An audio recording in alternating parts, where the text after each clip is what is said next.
hope everybody had a great Christmas break. We are getting ready to start a mythology unit. And so the very first thing I want you to look for in your packet is a paper that looks like this.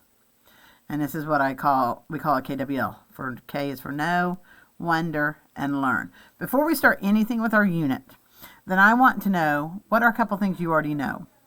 So in this chart right here, this is where I just want you to write down a couple things that you already know. Okay, if you don't know anything, then you're going to leave it blank, obviously.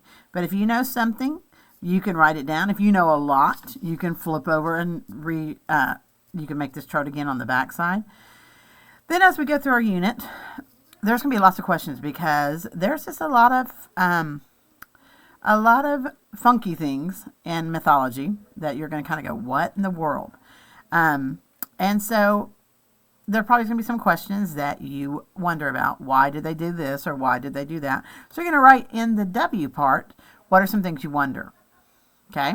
And then the last one is, what have I learned? So what are some new things you learned? And now, if I have any of my Percy Jackson students, you're gonna already know a lot of this, but we are getting ready to, the reason we're doing this mythology is it's a genre that we need.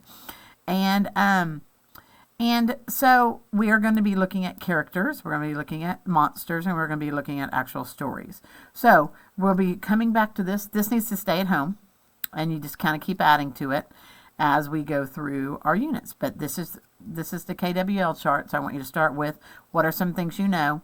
Then as we move through our unit, what are some things you wonder, and then what are some things that you've learned.